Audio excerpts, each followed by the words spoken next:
Guys, video शुरू करने से पहले आप 3 चीजें करना बिल्कुल भी मत भूलिएगा। इस वीडियो को लाइक कीजिए, चैनल को सब्सक्राइब कीजिए और अपने दोस्तों के साथ में शेयर कीजिए। चलिए अब शुरू करते हैं। लास्ट वीडियो में हमने आवर्धन के बारे में डिस्कस किया था, मैग्निफिकेशन बाय मिरर। मैग्निफिकेशन को फॉर्मूला, अगर मैग्निफिकेशन का हमने फॉर्मूला डिराइव किया था वो आया था n equals to height of image upon में हाइट ऑफ ऑब्जेक्ट, प्रतिबिंब की ऊंचाई अपॉन बिंब की ऊंचाई। और u और v के रेस्पेक्ट में हमने जब आवर्धन का फॉर्मूला निकाला था, आवर्धन का फॉर्मूला आया था m equals to minus v upon u। ये किसके लिए आया था? मिरर के लिए। कई बार न्यूमेरिकल्स में क्या होता है कि हमें या तो फोकस दूरी गिवन होगी या फिर मैग्निफिकेशन गिवन होगा, ये गिवन होगी। u और v में से एक नहीं गिवन होगा, हमें या तो बिंब की दूरी दे देगा या फिर प्रतिबिंब की दूरी दे देगा, एक नहीं दे रखा है। तब हम कौन सा फॉर्मूला अप्लाई करके डायरेक्ट आवर्धन की वैल्यू फाइंड आउट कर सकते हैं? तो वो है u बाय f के पदों में आवर्धन किस तरह से होगा? आवर्धन हमें m निकालना है, इसमें क्या गायब रहेगा? v गायब रहेगा, v नहीं होगा। सेकंड है v बाय f के पदों में आवर्धन, तो यहां पर आवर्धन को फाइंड आउट करेंगे तो यहां पर v बाय f के पदों में आएगा, u गायब रहेगा। तो चलिए शुरू करते हैं। हम बात कर रहे थे दर्पण के लिए आवर्धन, तो दर्पण के लिए आवर्धन निकालने से पहले हमें दर्पण सूत्र के बारे में पता होना चाहिए। तो दर्पण सूत्र क्या होता है? सबसे पहले दर्पण सूत्र की बात करें तो दर्पण सूत्र होता है 1 upon f equals to 1 upon u plus में 1 अपॉन v। ये दर्पण सूत्र है। अब इसे हमें u और f के पदों में निकालना है, मतलब कहने का मतलब श्योर है कि v को हमें क्या करना है? गायब करना है। तो क्या करें? इस पूरे समीकरण को दोनों साइड u से गुणा करें। अगर इस साइड भी u से गुणा करेंगे तो इस साइड भी हमें u से गुणा करना पड़ेगा। तो u से गुणा करने पर u से गुणा करेंगे तो ये हमारी वैल्यू क्या आ जाएगी? दर्पण सूत्र से u upon f is equals to u upon u plus में u अपॉन v। यार अब यहां से देखो u से u कैंसिल हो गया, तो यहां पे वैल्यू कितनी है कि 1, तो ये आ रहा है u अपॉन में f is equals to 1 plus में u अपॉन में v। अब हमें ये बात पता है कि आवर्धन का फॉर्मूला होता है वो क्या होता है? v अपॉन u, मतलब हम u और v की टर्म्स को रखेंगे, इसको हम n बनाने की कोशिश करेंगे, बाकी टर्म्स को क्या करेंगे? हम दूसरी साइड ले जाएंगे। तो इस 1 को प्लस का बना इधर जाएगा, इसका हो जाएगा माइनस का। तो यहां से देखो इसको बनाते हैं u upon v is equals to u upon f minus में 1। ये इधर आके किसका हो जाएगा? माइनस का। इसका एलसीएम ले लें, एलसीएम लेंगे तो हमारी वैल्यू क्या निकल के आएगी? ये वैल्यू आएगी u upon v is equals to f आ जाएगा एलसीएम f u माइनस में f, यहां से आ रहा है। अब देखो, अब ये दोनों नोमिनेटर और डिनोमिनेटर में बन गए, मतलब अंश और हर में बन गए। अगर हम इसको पलट कर लिखें तो पलटा जा सकता है इसको, v को ऊपर ले जाएं, u को नीचे ले आएंगे तो f ऊपर चला जाएगा, u माइनस f, ये दोनों एक साथ एक टर्म बन गई तो ये नीचे आ सकती है। बट यहां पर हम इसको पलट कर नहीं लिख सकते, क्यों? क्योंकि ये तो ठीक है, लेकिन ये दो संख्याओं के योग के रूप में है ना, तो यहां पर नहीं पलटा जा सकता। इसको पहले एक संख्या बनानी पड़ेगी, बाद में हम क्या कर सकते हैं? अंश को हर से बदल सकते हैं और हर को अंश से। तो यहां पर बदल देते हैं, तो ये हो जाएगा v upon u is equals to f upon u minus में f। ये बन गया, ठीक है। या फिर बदलने से पहले आप एक काम और कर सकते हो, क्योंकि हमें पता है कि माइनस आएगा यहाँ पे, तो माइनस से मल्टीप्लाई कर सकते हो, तो माइनस यहां से भी कर सकते हो। अब यहाँ पे माइनस की आवर्धन के लिए तो दोनों बोथ साइड किससे गुणा कर दो? माइनस से। तो ये हो जाएगा माइनस v अपॉन u, मतलब माइनस से गुणा करने पर माइनस से गुणा, तो क्या बनेगा? Minus v upon u is equals to minus f upon u minus में f। अब इस माइनस को यहाँ पे रखोगे तो थोड़ा सा ऐसे लगेगा कि फोकस दूरी माइनस में, तो इस माइनस को क्यों नहीं इसके साथ एडजस्ट कर रहे? इसके साथ एडजस्ट करोगे तो देखो माइनस वाला तो प्लस बन जाएगा, प्लस वाला माइनस बन जाएगा, तो क्या बनेगा? और माइनस v अपॉन u को हम क्या लिख सकते हैं? यहाँ से m, तो आवर्धन इक्वल्स टू कितनी हो जाएगी? f अपॉन नीचे f माइनस u। ये फॉर्मूला आ जाएगा आवर्धन का u बाय f के पदों में। यहां से हम इसको डिस्कस कर सकते हैं, आराम से फाइंड आउट कर सकते हैं। तो n equals to f upon f minus u।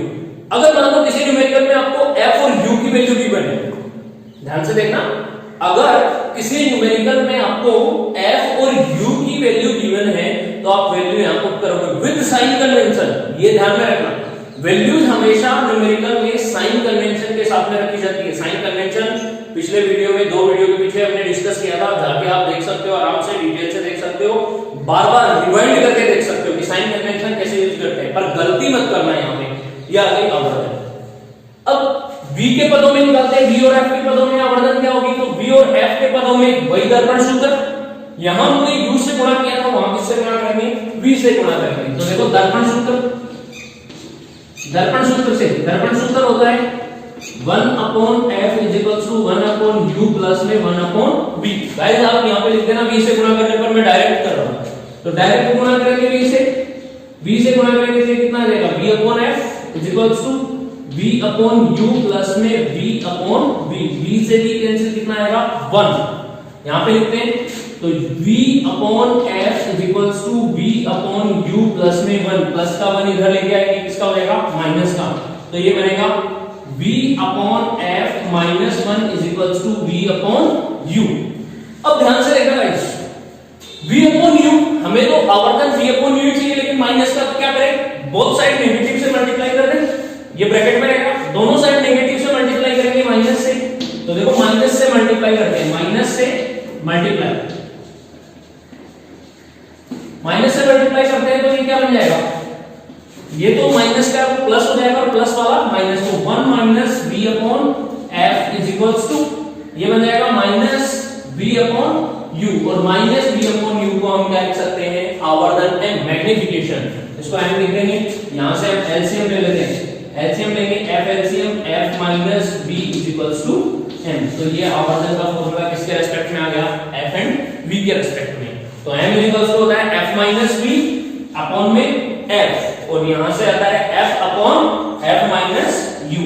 ये दोनों हम आवर्धन के फॉर्मूले u और v के रेस्पेक्ट में भी फाइंड आउट कर सकते हैं। अब एक बात ध्यान से समझ लेना, कोई ये जरूरी नहीं है कि इन फॉर्मूलों को हम याद रखें तभी हमारे न्यूमेरिकल सोल्व होंगे, कोई ये जरूरी नहीं है। आप अगर आपको आवर्धन का फॉर्मूला ये आता है तो भी आप न्यूमेरिकल्स को आसानी से सॉल्व कर सकते हैं, जरूरी नहीं कि आप फॉर्मूले याद होने पर ही करेंगे। तो ध्यान रखना, इनको रटने की कोशिश बिल्कुल मत करना, बस समझना कि हम कैसे इस मेथड से चेंज कर सकते हैं अगर हमें कोई भी वैल्यू गिवन नहीं हो। ठीक है स्टूडेंट्स, ये आवर्धन हमारा कंप्लीट होता है। इसके बाद में नेक्स्ट टॉपिक आता है, हम दर्पण के कुछ उपयोग देखेंगे। तो दर्पण के उपयोग है, जैसे मैं आपको नोट्स में भी प्रोवाइड करा दूंगा कि कौन कौन से उपयोग है, बहुत सारे हैं, तो उसमें लिख देंगे, और कुछ उपयोग जो एक दो इंपॉर्टेंट है वो मैं बता देता हूं, और फिर उसके बाद में नेक्स्ट टॉपिक हमारा स्टार्ट करेंगे। हमारा जो प्रावर्तन होगा वो एकदम से बाइंड अप हो चुका है, कंप्लीट। अब हम आएंगे प्रकाश की दूसरी घटना जो होगी प्रकाश का अपवर्तन, तो वो नेक्स्ट पढ़ेंगे दर्पण के उपयोग पढ़ने के बाद। स्टूडेंट्स अब देखते हैं दर्पण के उपयोग। तो दर्पण के उपयोग में सबसे पहले देखो दर्पण का उपयोग है, एक तो किया जाता है नाई की दुकान में। जो नाई की दुकान में सामने जो मिरर लगा होता है और पीछे मिरर लगा होता है, वो मिरर होते हैं कौन से, अवतल दर्पण होते हैं। अवतल दर्पण का उपयोग किसमें किया जाता है, नाई की दुकान में किया जाता है। इसके बाद में एक सर्च लाइट में भी किया जाता है, जो सर्च लाइट होती है इसमें भी अवतल दर्पण का उपयोग किया जाता है। लेकिन यहां पर एक बात ध्यान में रखने वाली है कि अवतल दर्पण की पृष्ठ गोलाकार हो, वो उसका उपयोग सर्च लाइट में नहीं होता है। तो सर्च लाइट में उपयोग होने के लिए अवतल दर्पण होता तो है, लेकिन इसकी जो पृष्ठ होती है वो पृष्ठ कैसी होती है, परवलयाकार होती है। कैसी होगी, परवलयाकार। ये पृष्ठ होती है, परवलयाकार पृष्ठ का दर्पण सर्च लाइट में उपयोग में लिया जाता है। फिर उसके बाद में एक और बेसिक एग्जांपल की बात करें तो एक होती है वाहनों की जो बैक मिरर होते हैं, बैक साइड मिरर, जैसे बाइक चला रहे हैं तो बाइक के साइड वाले मिरर होते हैं, बस जा रही है, बस में जो साइड मिरर होता है वो साइड मिरर होता है जिसमें हम पीछे की वस्तु को देख सकते हैं कि पीछे कौन सी वाहन आ रहा है, कोई पास में आ रहा है कि दूर से चलता हुआ वाहन भी उसमें स्पष्ट दिखाई दे जाता है। क्यों? क्योंकि उस दर्पण में जो बनने वाला प्रतिबिंब होगा वो वाहन का, वो आभासी प्रतिबिंब बनेगा। और जो वाहनों में बैक साइड मिरर काम में लिया जाता है उस मिरर, वो मिरर होता है उत्तल दर्पण। जो वाहनों में प्रयुक्त होने वाला दर्पण होगा वो कौन सा दर्पण होता है, उत्तल दर्पण। तो इस प्रकार से हम बहुत सारे दर्पण बहुत हमारे डेली लाइफ में इन दर्पण का उपयोग करते हैं। तो ये कुछ दर्पण के उपयोग है, आप यहाँ आराम से इनको पढ़ सकते हो डिटेल से, ये थ्योरेटिकल क्वेश्चन है, आप देख सकते हो, नोट्स में मैं लिख के दे दूंगा। नेक्स्ट टॉपिक पे आते हैं, पर हम बात करते हैं प्रकाश का अपवर्तन। Refraction of light. हमने रिफ्लेक्शन पढ़ लिया है, परावर्तन। देखो परावर्तन और अपवर्तन में डिफरेंस क्या है उस पर बात करते हैं। मान लो ये समतल पृष्ठ है, परावर्तक पृष्ठ है। जब कोई प्रकाश किरण किसी प्रकाश स्रोत से एक सतह पर आपतित होकर सतह से टकराकर पुनः उसी माध्यम में लौट जाए, ये घटना क्या कहलाती है? परावर्तन। ठीक है। अब अपवर्तन की बात करें तो अपवर्तन में किसी प्रकाश स्रोत से आने वाली प्रकाश किरण एक सतह पर तो आएगी, लेकिन सतह से टकराकर दूसरे उसी माध्यम में नहीं जाएगी, ये होता है। इसमें क्या होगा अपवर्तन में कि किसी प्रकाश स्रोत से प्रकाश किरण एक माध्यम से चलकर दूसरे माध्यम की सतह पर टकराकर दूसरे माध्यम में प्रवेश कर जाए, तो इस घटना को क्या कहते हैं? हम प्रकाश का अपवर्तन कहते हैं। जैसे यहाँ पे देखते हैं बोर्ड पे कैसे होता है। मान लो ये सतह है दूसरे माध्यम की, ये इसको हम अपवर्तक सतह बोलेंगे, XY। अपवर्तक सतह क्यों बोलेंगे? क्योंकि ये दो माध्यमों को पृथक कर रही है। मान लो ये है माध्यम 1, इस माध्यम का मान लेते हैं माध्यम 1 है, और ये माध्यम कौन सा है? माध्यम 2। ठीक है, दो माध्यम हो गए, ये पहला माध्यम, ये दूसरा माध्यम। एक प्रकाश किरण है, वो कहां से आ रही है? एक माध्यम से आ रही है, इस तरीके से किस पर आपतित हो रही है? दूसरे माध्यम की अपवर्तक पृष्ठ पर। ये कौन सी पृष्ठ होगी? अपवर्तक पृष्ठ।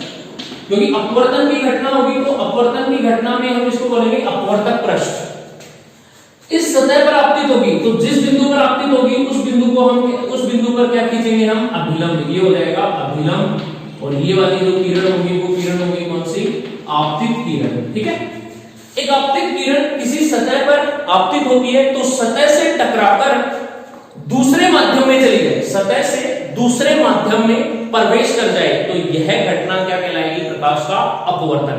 अब इसमें भी कंडीशन है, दूसरे माध्यम में प्रवेश करेगी तो ये या तो अभिलंब की ओर आ जाएगी या फिर क्या होगी? अभिलंब से दूर हो जाएगी, मतलब अपने प्रारंभिक पथ को फॉलो नहीं करेगी। जैसे इसकी प्रारंभिक पथ ले, तो इस स्केल से आप क्या करोगे? आपतित किरण की दिशा को आगे बढ़ाओगे, तो इसकी दिशा कौन सी होगी? ये आपतित किरण की दिशा है। लेकिन एक माध्यम से दूसरे माध्यम में जाने पर प्रकाश किरण, आपतित किरण अपने पथ से क्या हो जाती है? विचलित, या तो ये अभिलंब की ओर आ जाती है या अभिलंब से दूर हट जाती है, तो इस घटना को हम क्या कहेंगे? प्रकाश का अपवर्तन कहते हैं। क्लियर है? ये डेफिनेशंस आप देख लेना, यहाँ सिंपल भाषा में बताया। अब यहाँ पे हम बात करते हैं माध्यम की, कि ये कब तो अभिलंब की ओर झुकेगी और कब अभिलंब से दूर हटेगी। तो दो कंडीशंस होती है, तो इसमें ये कंडीशन किस पे निर्भर करेगी? माध्यम पर निर्भर करती है। ये माध्यम फर्स्ट और माध्यम सेकंड, माध्यम अलग अलग होंगे। तो दो प्रकार के माध्यम होते हैं, एक होता है सघन माध्यम और दूसरा होता है विरल माध्यम। तो यहाँ पे मैं आपको सघन और विरल के बारे में बताता हूँ। एक माध्यम होगा सघन माध्यम और दूसरा माध्यम होगा विरल माध्यम। ठीक है। सघन माध्यम होता है और विरल माध्यम, इन दोनों में डिफरेंस ये होता है कि सघन माध्यम के कणों के मध्य अंतराकाशीय स्थिति बहुत कम, स्पेस बहुत कम होता है, ये आपस में जुड़े होते हैं। क्योंकि विरल माध्यम सघन माध्यम की तुलना में कणों के मध्य दूरी होती है, वो थोड़े दूर दूर होते हैं। जैसे एग्जांपल के तौर पे बात करें, मैं तीन एग्जांपल लेता हूं। यहाँ पे लेता हूं कोई भी एक, जैसे यहाँ पे हम एग्जांपल की बात करें, ठोस, द्रव और गैस। ये तीन हमारे पास पदार्थ की तीनों अवस्थाएं हैं, कोई भी हो सकते हैं। इन तीनों अवस्थाओं में सघन माध्यम कौन सा और विरल माध्यम कौन सा है? तो सघन माध्यम वो होगा जिसके अंदर जो कण है वो एकदम पास पास होते हैं, जिनकी डेंसिटी ज्यादा होती है, डेंसनेस ज्यादा होती है, वो माध्यम होगा सघन माध्यम। और जिसकी डेंसनेस कम होती है, सघनता कम होगी, वो होता है विरल माध्यम। तो इन माध्यमों में तुलना करें तो ठोस माध्यम सदैव कौन सा माध्यम होगा? हमेशा सघन माध्यम ही होगा। कोई भी ठोस वस्तु होगी वो सघन माध्यम होगा। तो कोई भी गैसीय माध्यम होगा वो हमेशा कौन सा माध्यम होगा? विरल माध्यम ही होगा। अब बीच वाला आ जाता है द्रव। अब द्रव सघन माध्यम भी बन सकता है और विरल माध्यम भी बन सकता है। ये डिपेंड करता है कि इसके रेस्पेक्ट में जो साथ में आने वाला माध्यम है वो कौन सा होगा, तो उस पर बात करेंगे। जैसे द्रव को अगर हम ठोस के साथ में लेते हैं, अगर ठोस और द्रव दोनों साथ में ले, तो ठोस तो बनेगा सघन माध्यम और द्रव क्या बनेगा? विरल माध्यम। ये इस कंडीशन में होगी, कौन से में? ठोस और द्रव के साथ में। अगर हम ठोस और द्रव को न लेकर द्रव और गैस ले, कंडीशन में द्रव और गैस की स्थिति में गैस तो बनेगा विरल माध्यम और द्रव बनेगा सघन माध्यम। तो ये इस कंडीशन में हो जाएगा। इस वाली कंडीशन में तो ये ठोस सघन बनेगा और द्रव विरल बनेगा, लेकिन द्रव गैस के साथ में लेंगे तो द्रव सघन माध्यम बनेगा और गैस क्या बनेगा, विरल माध्यम। तो ये माध्यम इस तरह से चेंज होते रहते हैं। तो देखो द्रव की कोई स्थिति फिक्स नहीं है, ये विरल भी बन सकता है और सघन भी बन सकता है, डिपेंड करता है कि इसके साथ में आने वाला माध्यम कौन सा होगा। इसी प्रकार हम इन दो माध्यमों को ले, एक सघन ले और एक विरल ले, तो सघन और विरल माध्यम के आधार पर ही जब आपतित प्रकाश किरण दूसरे माध्यम में अपवर्तित होती है, दूसरे माध्यम में क्या होगी, अपवर्तित, ये वाली किरण कौन सी किरण कहलाएगी, अपवर्तित किरण। तो अपवर्तित किरण अभिलंब की ओर झुकती है या अभिलंब से दूर हटती है, वो डिपेंड करता है माध्यम पर कि माध्यम सघन है विरल पे, वो हम डिस्कस करेंगे, मैं आपको बताऊंगा। लेकिन उससे पहले एक चीज देख लो, दोनों में डिफरेंस क्या है। जब कोई प्रकाश किरण किसी प्रकाश स्रोत से आती है तो प्रावर्तन और अपवर्तन दोनों ही घटनाओं में वो किरण क्या कहलाती है, आपतित किरण। कौन सी किरण होती है, आपतित किरण। लेकिन प्रावर्तन की घटना में सतह से टकराने के पश्चात अगर प्रावर्तन की घटना में कोई किरण बाहर की ओर चली जाती है तो वो प्रावर्तित किरण बनती है, जबकि अपवर्तन की घटना में इस किरण को क्या नाम दिया गया है, अपवर्तित किरण। इन किरणों का नाम इनकी घटनाओं के प्रकार के आधार पर दिया गया है, तो ये ध्यान में रखना। अब हम बात करते हैं कि ये अभिलंब से दूर कैसे हटेगी और अभिलंब की ओर कैसे झुकेगी, तो इस पे बात करेंगे। देखिए स्टूडेंट्स, मैं यहां से आपको समझाने की कोशिश करता हूं। मान लो यहां पे मैंने दो स्थितियां ली, एक ये वाली स्थिति ली है, तो इसमें जो माध्यम फर्स्ट है, ये है माध्यम फर्स्ट, इसको मैंने माना है विरल माध्यम, और ये वाला माध्यम 2 है। ये कौन सा माध्यम माना है मैंने, ये अपवर्तक पृष्ठ मान लेते हैं xy, ये सेकंड माध्यम है, वो सघन माध्यम है, ठीक है। इसी प्रकार ये तो पहली कंडीशन है। दूसरी कंडीशन की बात करें तो दूसरी कंडीशन में मैंने माध्यम 1 को क्या मान लिया, सघन माध्यम, और माध्यम 2 को क्या मान लिया, विरल माध्यम, और ये मान लेते हैं अपवर्तक पृष्ठ है xy। अब पहली कंडीशन में बात करें, एक प्रकाश किरण है किसी प्रकाश स्रोत से विरल माध्यम से सघन माध्यम में आ रही है, ये आपतित किरण होगी।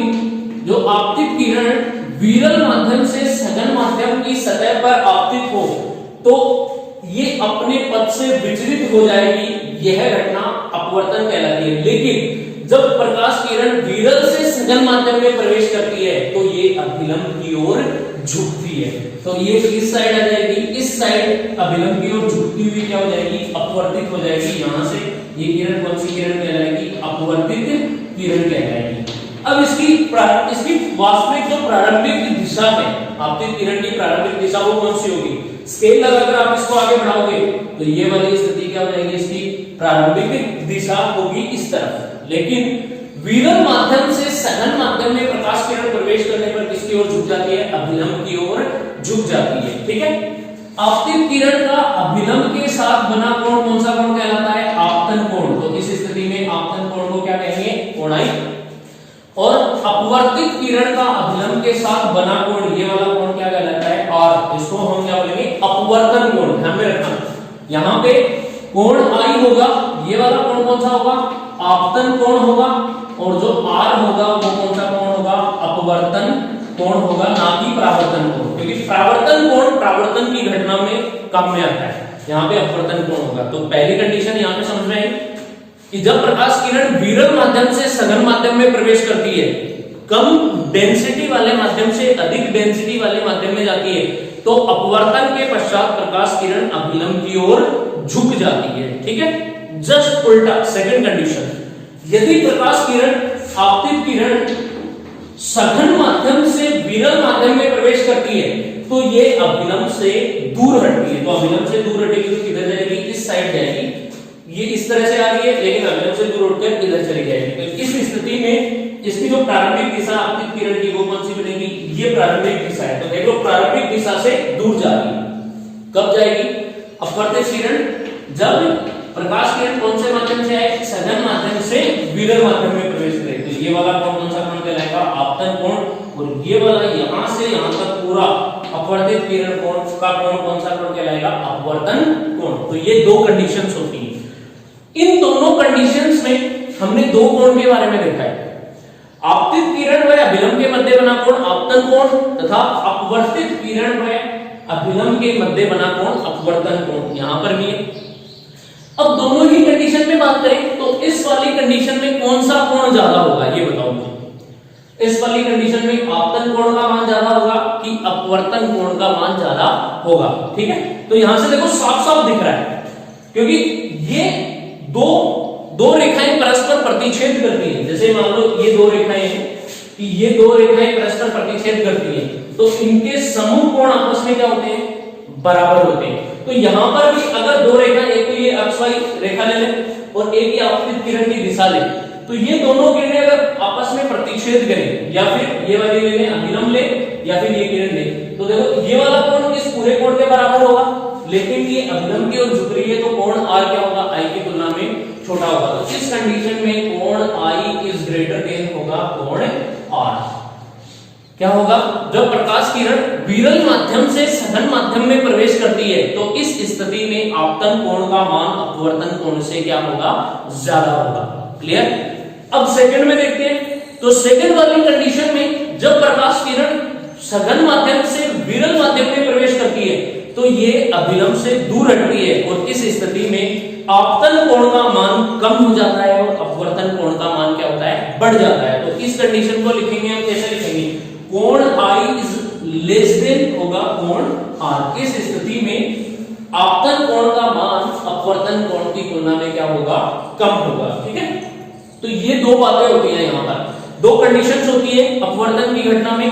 प्रकाश किरण सघन से विरल में भी जा सकती है और विरल से सघन माध्यम में भी जा सकती है। ये दो इस तरह से डिफाइन करेंगे।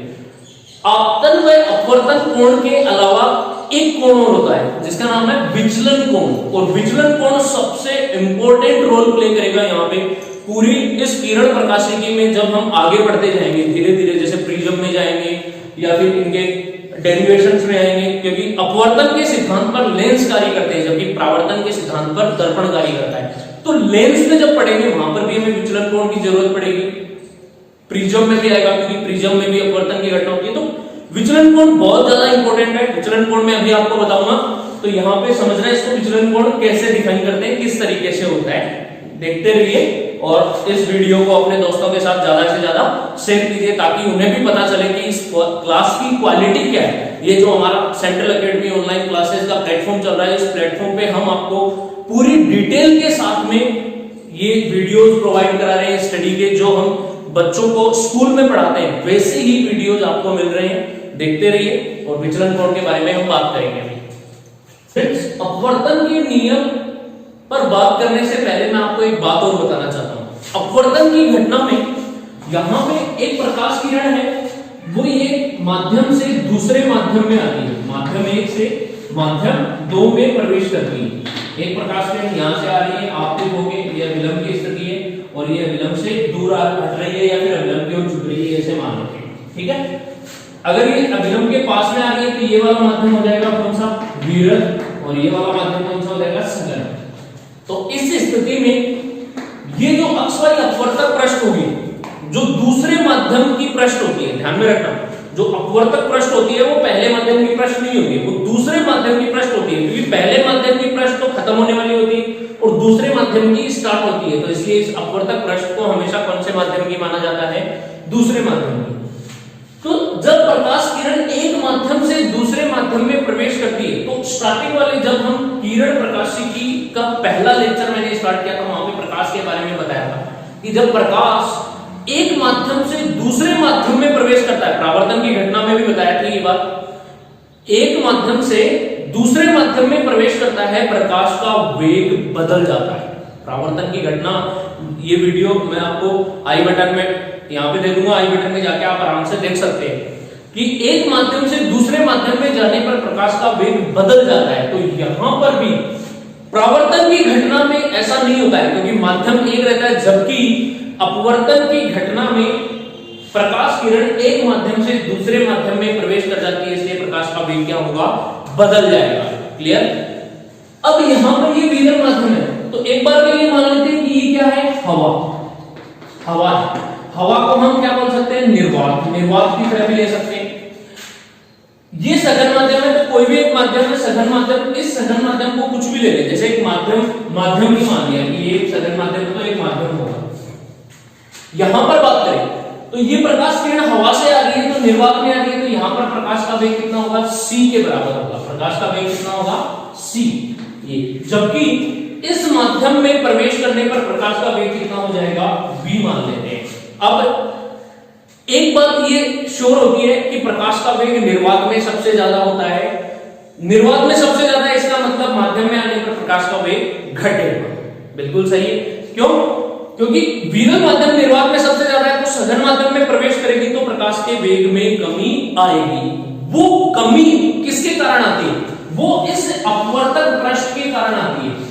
अब ये अपवर्तक पृष्ठ है, तो इस अपवर्तक पृष्ठ की एक टर्म्स होती है अपवर्तनांक, जो कि एक गुणांक होता है, वही इस वेग में क्या करता है, कमी करता है। तो अपवर्तक पृष्ठ का अपवर्तनांक किसके बराबर होगा, वो यहां से देखते हैं कि जब प्रकाश का वेग निर्वात से माध्यम में प्रवेश करता है तो अपवर्तक पृष्ठ के अपवर्तनांक के कारण इसके वेग में कमी आती है, और उस माध्यम का, कौन से माध्यम का, दूसरे माध्यम का अपवर्तनांक पहले के सापेक्ष वही अपवर्तनांक होगा। तो यहां पर हम इस अपवर्तक पृष्ठ का अपवर्तनांक देखते हैं, तो अपवर्तनांक कैसे डिसाइड होगा, अपवर्तनांक बराबर होगा, दोनों ही वेगों का अनुपात होगा।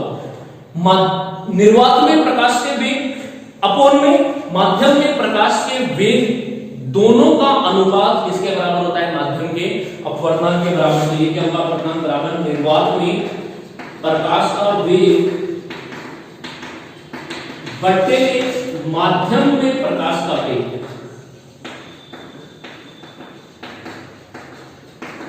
ये होगा, ठीक है। इसको अगर हम डिनोट करें अपवर्तनांक को, तो अपवर्तनांक को हम किससे दर्शाते हैं, म्यू से भी दर्शाते हैं, म्यू, या फिर n से भी दर्शाते हैं। दोनों ही टर्म्स होती है, n होता है स्मॉल n, म्यू या n से। तो यहां पे म्यू से दर्शा रहा हूं मैं, तो म्यू बराबर क्या हो जाएगा, इसका फॉर्मूला म्यू बराबर होगा, निर्वात में प्रकाश का वेग कितना होता है, c, अपॉन में माध्यम में प्रकाश का वेग कितना होता है, v। तो mu is equals to c upon v। ये माध्यम के अपवर्तनांक को डिफाइन करता है। अब यहां पर ये अपवर्तनांक है वो कौन से माध्यम का है, तो मैंने क्या बताया था कि अपवर्तक पृष्ठ दूसरे माध्यम की होती है। इसका मतलब दूसरे माध्यम का अपवर्तनांक किसके सापेक्ष, पहले माध्यम के सापेक्ष। तो इस फॉर्मूले की सहायता से हम क्या निकाल सकते हैं, किसी भी माध्यम का अपवर्तनांक निकाल सकते हैं। अब हम यहां पे बात करेंगे अपवर्तन के नियम, जो कि हमारा नेक्स्ट टॉपिक होगा। तो अपवर्तन के नियम पढ़ने से पहले मैं आपको कुछ बातें बताना चाह रहा हूं। ये अपवर्तन के नियम हम नेक्स्ट लेक्चर में डिस्कस करेंगे, और यहां पर आपको कोई भी डाउट्स हो या क्यूरी हो तो वो आप हमें कमेंट सेक्शन में जाके कमेंट्स में लिख सकते हैं, मैं आपको जरूर रिप्लाई दूंगा। और कोई भी आपके डाउट्स हो तो वो आप टेलीग्राम चैनल पे जाके जुड़ सकते हैं, वहां पे मेरे से पूछ सकते हैं। टेलीग्राम चैनल का जो लिंक होगा वो मैंने डिस्क्रिप्शन में दे दिया है, आप वहां पे जाके मेरे से पर्सनली भी जुड़ सकते हैं। Thank you, have a nice day.